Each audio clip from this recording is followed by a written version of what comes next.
And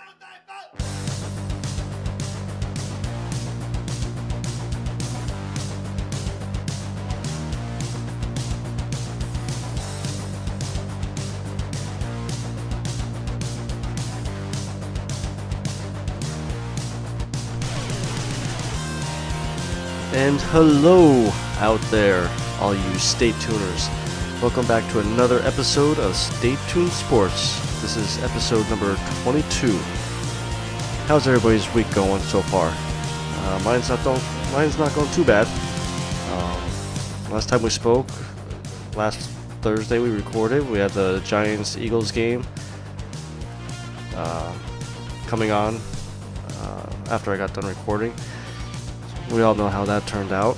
I actually felt bad for King and Eli Manning and the Giants, but that was a hard game to watch. At least if you're an Eagles fan, it wasn't a hard game to watch. It was very enjoyable for me to watch that. My Irish won over the weekend as well. Well, a little nervous, a little scary of a game there, which I kind of called out last week. I was afraid of a letdown game, which potentially could have been. Flyers up and down for me. I think Saturday they got blown out, but then they came back Sunday or Monday with a big win. But before we get into all the sports talk, I'm going to give out all the handles for the Twitter accounts to follow us, follow me and King, follow the show, follow whatever you want to follow on there. You can catch me on Twitter at Jimbo, ST Sports. Follow the show at ST Sports Podcast. And you can follow King at King of Skunk Duck. I may be live tweeting Saturday night the bare knuckle boxing, so you could, like I said, follow us over there at ST Sports Podcast. Definitely would like some interaction from you guys. It's pretty fun. Last time that we did the live tweeting, I had some good conversations with some of the fans over there, whether they were fans of ours or of bare knuckle boxing. But very entertaining sport that is slowly starting to catch on, I think. But like I mentioned earlier, my Notre Dame team was on this weekend, and surprisingly, that was not the only game I watched. I watched the last, I'd say, 5 minutes of the third quarter and the fourth quarter of the Georgia LSU game. Obviously, the outcome of that game would definitely affect Notre Dame's ranking, and it did. Georgia ended up losing to LSU. I think it was 36-16, and helped Notre Dame move up to number 4, which I was surprised they did move up because of barely beating Pittsburgh. If you watch that game, it definitely was a different Notre Dame team compared to the past couple of weeks. The offense just couldn't get going. Defense kept them in the game. And in the end, the offense did come around to put the final points up to win. They ended up winning 19-14. Ended up moving up to number 4. And then, like I said, I watched a little bit, I watched the tail end of the Georgia game. I thought Georgia was going to be coming back. Well, they were coming back. I thought they were going to come back and, win the game and screw up the Notre Dame moving up the poll rankings. But there was actually a couple games this past week that turned out to be pretty good games. You had Michigan against Wisconsin. Michigan won 38-13, which, again, that helps Notre Dame out because Notre Dame has the win over them. You had Oregon over Washington, which was a close game, 30-27. I think I picked Washington for that game too. I'm trying to remember from last week. Who I picked, but from just looking, there were just a couple games, for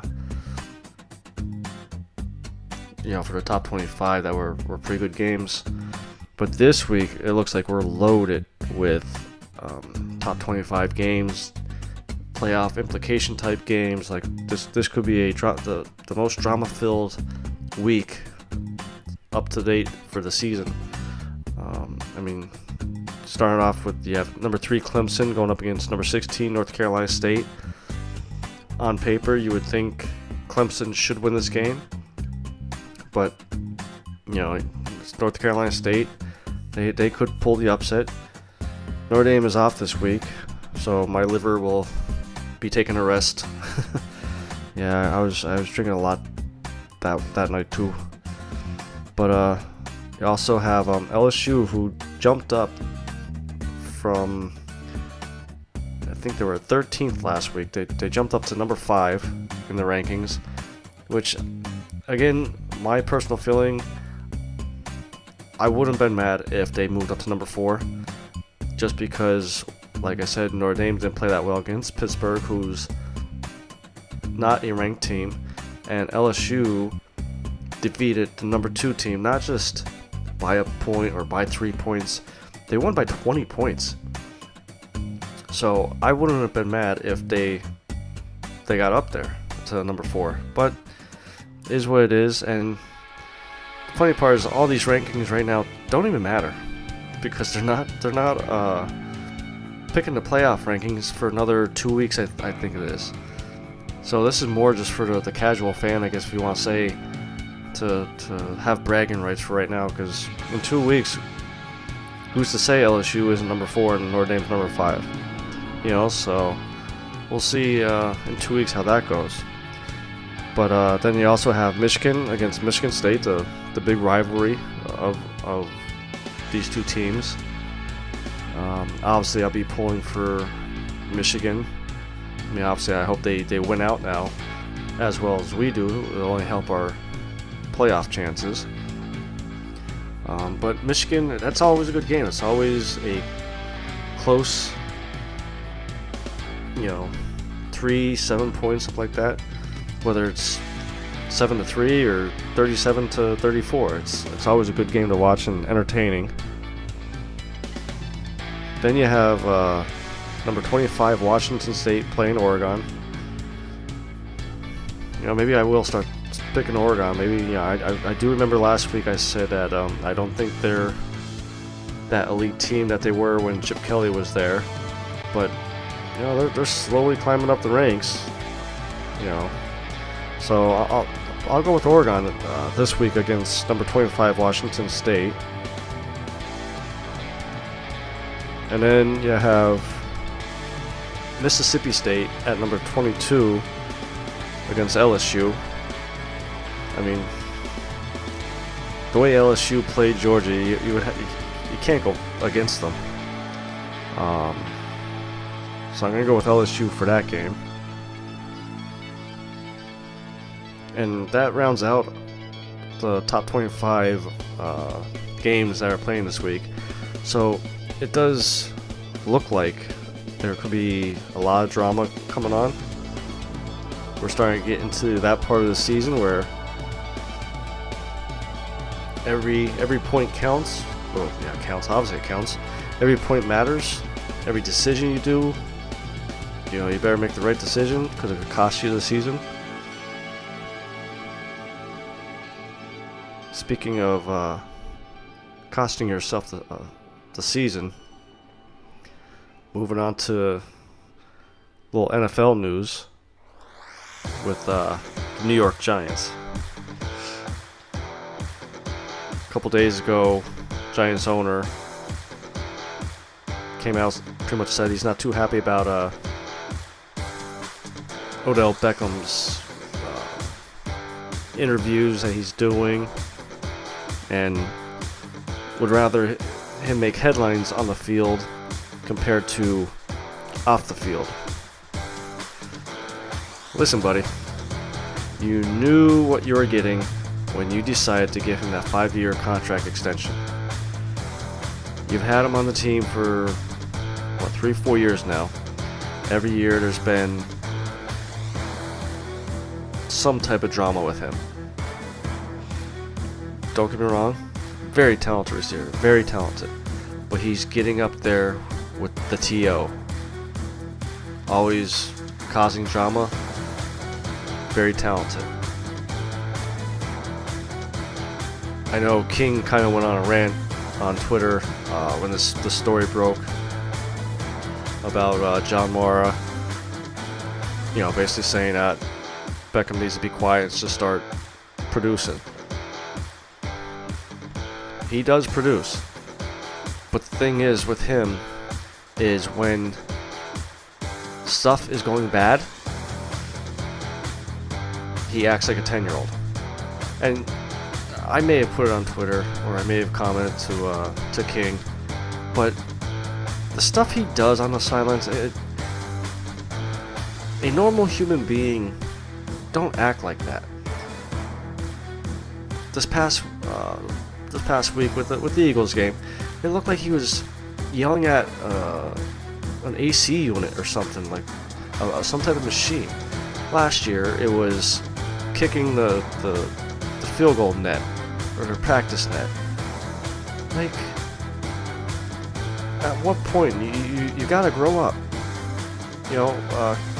Chris Carter played with the Eagles. Not sure if any of you guys know that. The story behind that is Chris Carter was a very troubled receiver on and off the field, and Buddy Ryan traded him away they cut him, and Minnesota Vikings signed him, and that's when he opened his eyes. At some point, it's going to happen to Odell. They're going to look at him like the T.O. T.O. in San Fran, when things were going great, he was doing great. When he wasn't getting the ball, and Jerry Rice, who was on the back end of his career, was getting the ball, T.O. didn't like it. He made it known. Took shots at his quarterback there, Jeff Garcia. Made accusations that he was gay. And other stuff as well there. San Fran got fed up with him. Ended up trading or releasing, however you want to call that whole saga go down. And Philly ended up trading for him, signing whatever it was. First year with Donovan McNabb at quarterback went great. No problems. Following year, things weren't going good. It's all about me. We released him. He goes to Dallas. And it's just a pattern over and over. And Odell is going down that same road that T.O. did, Randy Moss did, until he went to the Patriots and grew up. At some point, this kid's got to grow up, learn how to be a leader. He's not a leader. And I don't feel sorry for the Giants. They're stuck with him for another 5 years with a huge contract. I'm sorry. You made this bed, now you gotta sleep in it, Giants. And to my Giants fans, I'm curious to see what you feel about him. I know, I'm curious to see how much it is. Is it 50-50? 50% of the people want him gone and trade him and all that stuff, and the other 50% wants to defend him. So I'm curious to see. But another semi-NFL news, college news, is Ohio State's star player Nick Bosa, who is brothers with, I believe it was Joey Bosa from the Chargers, who has, this past week, withdrawn from the college to focus on his NFL draft pro career and getting healthy, because pretty much this whole season he's been hurt. Now this move here raised a lot of eyebrows, as well as for me, and there's a lot of opinions about this move. Some people feel it's the right move for this kid, and you're going to see this move a lot more.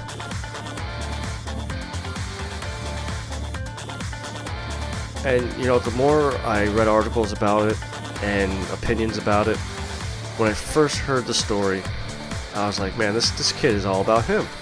We just got done talking about Odell Beckham and T.O. He doesn't want to stay at Ohio State to help his team to get a championship, or be a team player somehow, and he's making this all about himself and this and that, the other thing. But then I started really thinking about it. This is not the first time a player has withdrawn early from a season. You had Leonard Fournette, and I forget the other kid's name. There was another player that withdrew from a bowl game to get themselves ready for the NFL draft and not risk injury. I think that right there is what started this whole movement. I think you're going to see this a lot more now too.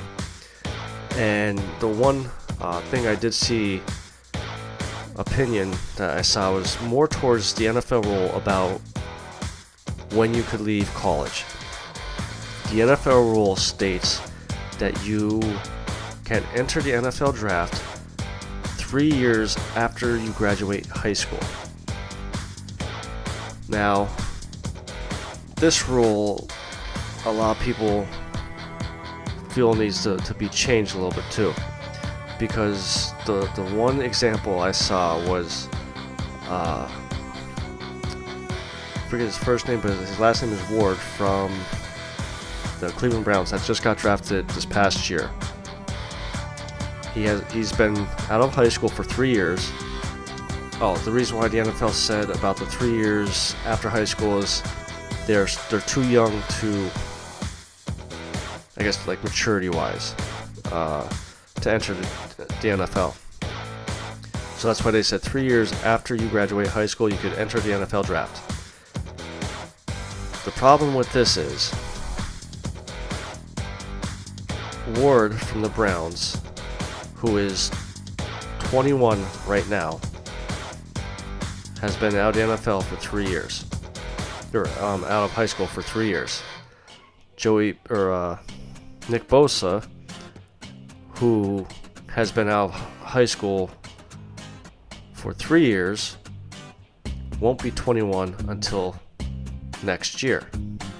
So if he was 21 before this season started, he could have entered the NFL draft this past April, because he's been out a little bit longer than 3 years as of right now.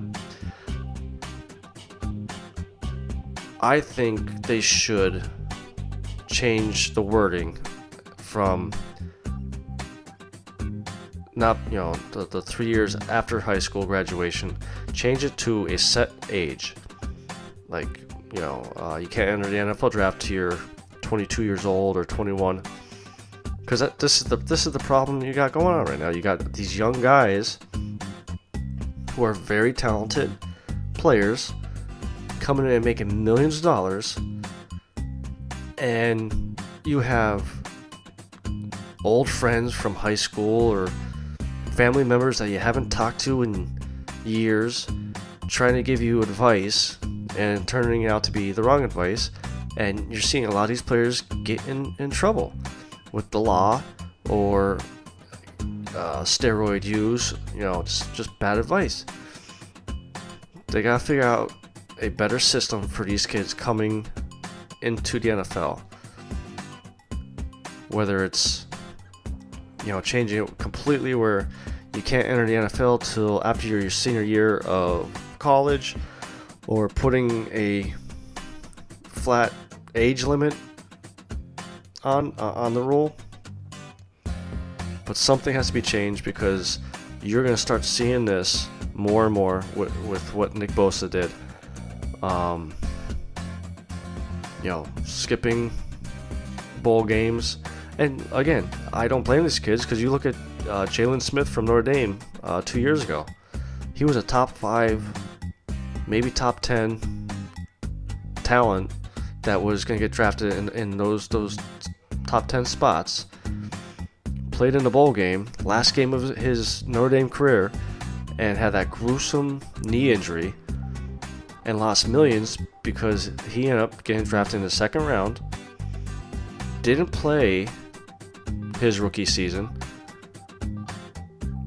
and came on. It seems like he turned this thing around, and he's playing very well. Even though he's with the Cowboys, I'm glad he's playing well, just because I got to watch him play with Notre Dame. But it's a risk-reward thing. Is it worth trying to better yourself in the draft by one game? 2 other players I saw in the one article I was reading, Bryce Love and I forget the other kid's name, but they've been hurt all year. Bryce Love had that great year last year, and he's way below what he was doing this year. So he may slip now. So should he have came out last year? Looking at how he's doing this year now, maybe. But maybe he could have done himself better. So, do I agree with Nick Bosa doing what he did? Yes, because you never know what's going to happen in the future. But I think you're going to see rule changes in the next couple of years if you keep seeing this happen. But speaking of the future, how about I give my weekly NFL picks, and this will be for Week 7. I really didn't get a chance to go down the list and look at some stuff to figure out what my picks would be and stuff like that. So I'm gonna kind of run through this a little quickly. So I'm gonna go with my lock pick of this week. I'm gonna go with Indy over the Bills. The rookie quarterback for Buffalo is not starting. I think they say he might be out for a couple weeks with an elbow injury. And they have Derek Anderson, who's basically a Ryan Fitzpatrick, a journeyman. You don't know which one you're going to get, but if you get the good one, he's going to put up points. But I just think Andrew Luck and the Colts are just going to be just one step ahead of them, the whole game. So I'm going to go Indy 21, Bills 13. And then my blowout of the week, I'm going to go with the Rams over the 49ers. Rams are just a hot team this year with that offense, just putting up points left and right. Defense, not too shabby. And 49ers just, they're bad. Ever since the Garoppolo injury, I just don't think they have enough weapons yet to be competitive against some of these teams, against their division. As far as the NFC least, because let's face it, we're all terrible. The Giants, the Cowboys, the Redskins. It's pretty sad that the Redskins are the best team in the division. When at the beginning of the year, me and King were talking about Giants and I think he had Giants Dallas, and I think I had me with the Giants Eagles. But Cowboys, you don't know which team is showing up. You know, they may pay Conor McGregor to show up every week so they can win. But the Redskins against Cowboys, even the Redskins in their first, I can't root for the Cowboys. So I'm hoping the Redskins win. What are some of your picks for this coming week? Maybe I'll put a poll, or I'll tweet something out so you guys can, reply to it and see what you guys got going on. So the last thing I'm going to probably talk about tonight, like I said, maybe live tweeting this Saturday. It is Bare Knuckle Boxing 3. This one is in I think it's in Mississippi. But unfortunately, my girl's not fighting. Beck Rollins is not on the card. But the main event is going to be my heavyweight favorite, Sam Shoemaker, against Arnold Adams. The winner of this match will be the first heavyweight bare knuckle boxing champion, just like Beck Rollins was the first featherweight, I think they're calling that division, champion for women. And they also have this article I have up is from Fightline. In addition to crowning the first heavyweight champion of BKFC, the quarterfinals of the lightweight tournament will launch and begin the road towards crowning another BKFC champion. Those guys that are competing in that tournament are Johnny Bedford, Reggie Barnett, which I know Reggie Barnett fought on the past two cards. I think Johnny Bedford definitely was on the first, possibly the second. They're very talented fighters. They put on a good fight. Bedford is going to be fighting Matt the KO Kid Murphy, while Barnett is fighting El Guerrero Rivera. I would try to say his first name, but I don't want to butcher it. And then the quarterfinal action is rounded out by Joe Peg facing Rusty Crowder, and the Nightmare Velasquez taking on Sean the Exception West. Now those fights, like I said, past two fights or pay-per-views, they're fast-paced and very entertaining. So I think this could be another entertaining card with a lot of exciting finishes. You have a couple newcomers coming on. From what I remember, I think Joe Riggs. He used to fight in the UFC, but he's known as a quote-unquote banger. That's all he does is throw fists. So that should be a interesting debut as well. But I think that's gonna do it for this week. Like I said at the top of the show, you can catch me on Twitter at Jimbo ST Sports. You can check out King at King of Skunk Duck. If you go over to his Facebook page, he has the Skunk Duck Studios. He has all his t-shirts up there, his designs, anything you may need him to work on for you. As well, you can follow us on Twitter at ST Sports Podcast. So, like I said, that's going to do it for this week. I'm going to go watch a little bit of my Flyers. Tomorrow's Friday. Daredevil comes out, Season 3. Can't wait for that. It's going to be a fun weekend. Hope you guys have a good weekend. This is your good friend Jimbo, signing out. See ya.